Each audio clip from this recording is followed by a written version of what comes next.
Hi everyone and welcome to Worlds Beyond. This week we have Kevin Skinner from Neoteric Magic, 21st Century Magic, talking about past life regression. It is a fantastic interview and anyone interested in reincarnation and past lives is not going to want to miss this. What I found absolutely brilliant about what Kevin does is he very much highlights the therapeutic value of past life regression and kind of how these experiences that we don't really realise we've had affect us. So anyone who's really interested in their past lives, regression and reincarnation will not want to miss this up. So I'm not going to leave any further. Let's delve into some Worlds Beyond.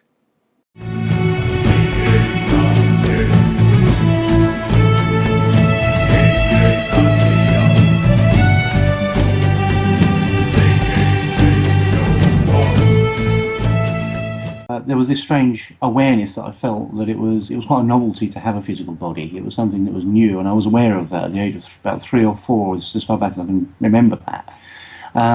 It seemed amazing to have, to be able to pick things up, move them around, and have effect in the world, kind of thing, as if I had known previously the absence of a physical body, and it was that really sort of often I call back upon now, and I wonder about life between lives and so on, because I clearly had some kind of memory of that at the time.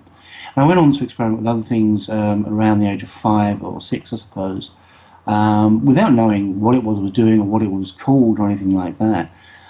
Just lying on the bed, staring at the ceiling, and I sort of listened to my heartbeat, and found I could sort of go into a different state of consciousness. So again, I didn't know exactly that was what I was doing at the time. And pictures would begin to appear in the ceiling, and I'd find I could go somewhere else. So I was kind of journeying. And it really just led on from there throughout my life. I'd always been fascinated with different things I could do with my own consciousness, mind, and different effects I could achieve.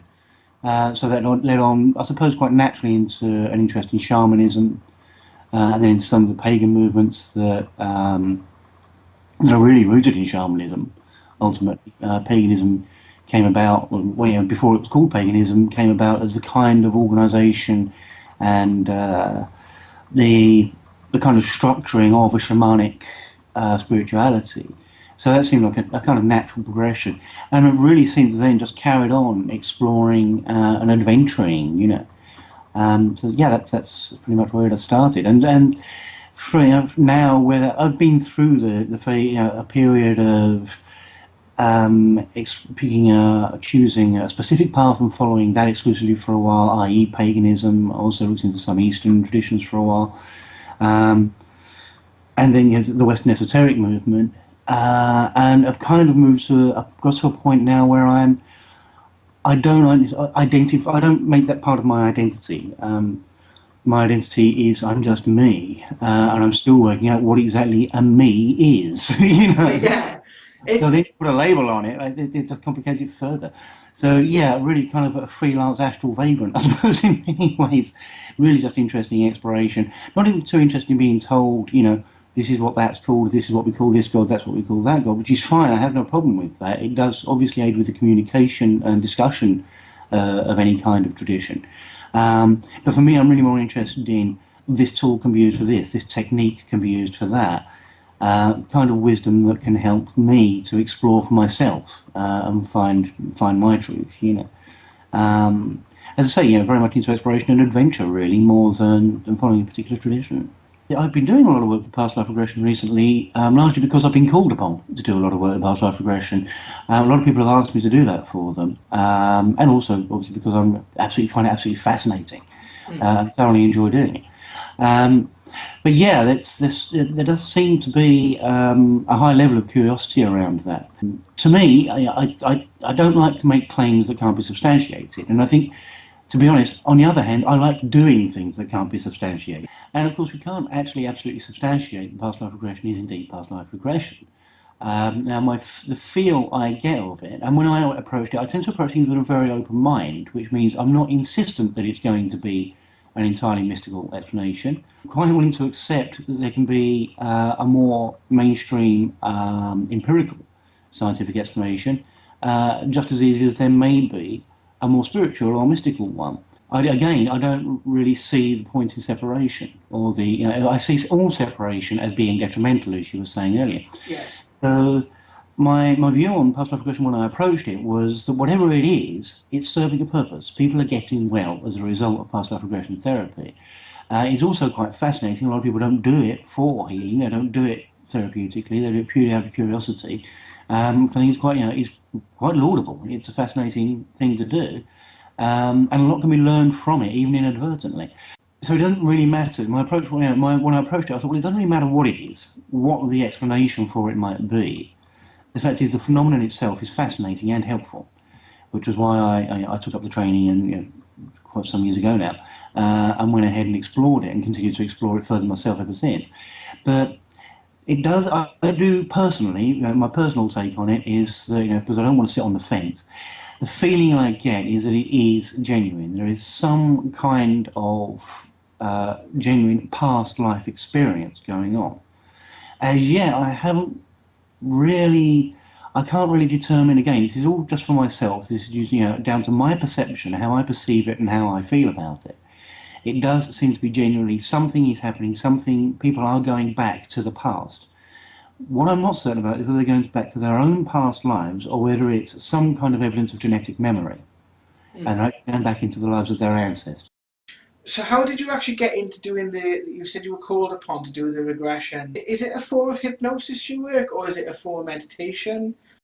It's a form of hypnosis. Well, I got into it really, as I've got into anything really. It came out of something else, and I was looking at actually about life between lives, and what exactly was the nature of reincarnation. Is it sort of we come back as as one spirit, we stay as one spirit, we go into the other world as one spirit, we come back as that spirit, or with a lot of work I've been doing with the idea of oneness, the idea of everything being one whole, do we go back into a pool of consciousness and emerge from that as another being, and so on? Is that how the cycle works? And I was fascinated by the idea of that. If you could tap into that, now regardless of whether you're just going along your own line of reincarnations, or if you're actually able to really go back to a past life of almost like a genetic memory, only a genetic memory of the entire human race. You could actually, your unconscious could take you to wherever it needed to go to consult with to sort of get counsel on a certain problem or a certain issue. It needn't even be restricted to your own lineage. And that was what got me thinking, and eventually sort of started frying my brain. And so I thought I actually want to start experimenting with doing past life regression initially as an experiment, to try and sort of probe these issues a bit deeper. So I went for the training to do it. So that's quite a few years ago now. So that was how it began. And then sort of became more interested in its own right. Like many things, I picked it up initially as a tool to further my knowledge in another area. And became more, once I started doing it, became fascinated with by it in its own right, especially when I had some amazing results with some clients who'd been suffering from long-term debilitating phobias. So we're sort of literally debilitating claustrophobia. In one case, the person couldn't do anything, couldn't go anywhere they wanted to go because they couldn't get into any kind of mode of transport. It was that fierce. And had tried everything else, and came to me for past life regression. And as far as I know, to this day, still hasn't had. In fact, I do know to this day still hasn't had an episode of claustrophobia. So this is immensely useful, immensely powerful. And as I sort of carried on, seeing people, word got around, and as I say, it just became sort of in demand kind of thing. It's what people want. It's what people would like me to do. It's what people call upon me to do. And so that's what I've been doing quite a lot of recently. I mean, I also do Reiki, home blessings, home clearances, clearances, on an energetic, spiritual level, and a range of other things. But at the moment, there seems to be, it's interesting as well that at the moment people seem to have a need for this. So I tend to, it's only logical and sensible and hopefully kind to do what people seem to need me to do, and so that's how it's progressed, yeah. How far back have you taken someone? How far back have you gone? Actually, I thought, in fact, my ego was dented the other day. When I was doing my training, I myself regressed and ended up back to at the Bronze Age. Recently, I was regressing someone, and then went right back to the Stone Age, which was fascinating. It really was. And the only way of gauging whereabouts someone is literally by the materials that are being used and by the artifacts that are around them. If they're in a settlement, if they're in a kind of village, then they're going to have, the chances are they're going to have the most modern, the most state-of-the-art technology, because that's where technology tends to gravitate towards, or is invented in, gravitates towards settlements. So if they're not living a solitary existence and they're living amongst other people, you can be pretty certain that the technology that they have available to them is state-of-the-art. So you can tell from that that's the best way of telling roughly what era they're coming from when you get back that far. And what was available then were purely stone, different types of stone, but they knew an enormous amount about the qualities of different types of stone. It can seem really quite baffling at times. What's going on? Where is this person? What is this time roughly even? It can be all quite puzzling, and then one piece will come along, one piece of information will come along, and everything falls into place. And I find it very often in my own studies as well. I'll be looking at something, staring at it, reading more of it, experimenting with it, trying things out, kicking things around, and thinking, this is odd. This is, this does fit. It does feel real, which is one of the criteria I use. It does feel authentic.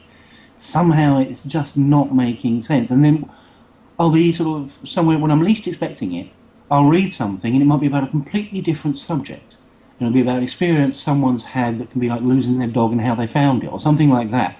And yes, that's it. That's how it all falls into place. It's quite odd, but that's and that was C.G. Jung's theory of synchronicity, or when he coined the term synchronicity. If we're working on something, or if we're going through a process, and we're working on that process, things will start happening that may seem completely unrelated, but will help and aid our thinking and our work in that process. And will bring things just fall into place as a result of these synchronistic events and synchronistic emergencies of information, It's funny, isn't it? Because you can actually be sat there for a while. You have periods in your life where you feel kind of lost or whatever, and you'll think, oh, I'll do this. And you might have done like X, Y, and Z, and suddenly you'll think, oh, I'll do T. And once you do T, a whole manner of things will just go bang and start happening. Yeah. I stopped doing the radio interviews. And I was a little bit, I thought, should I start them, And as soon as I said I was going to do them, I had about 8 people contact me all at once. And I was like, whoa. And so it was as if something in life telling me, like, there's something to this, there's something here for you to explore. And I found that when I kind of understood, because I've done regression, and I've gone back into different things with my past life. I even find that these threads continue through past lives. Absolutely. Or I can even find where certain things that happened or came out in that regression are affecting me now as this person. Yes. And do you find that yourself? Very much so. In fact, that's where the therapeutic value of regression comes in, because those threads are very often what have caused various phobias, anxieties, or debilitating states of mind or limiting beliefs in people's in this lifetime. And if you find that thread, and if you can find a way of severing the effect of that thread through the past life regression, then all of a sudden the problem in this life dissolves. So yes, I find it very much. I certainly find it very much in day-to-day life. Those sort of threads we followed, and sometimes I do something, I don't know why I'm doing it. I just know that it's the right thing to do. Somewhere it converges with something else I've been doing that has had something missing, and between the two there'll be this synthesis that creates another missing piece of information or wisdom. So yeah, I believe in that a great deal, and we seem to. our unconscious seems to be a lot brighter than our conscious sometimes. It will fire up the passions, the desires to work with something, to work on something, to experiment with it.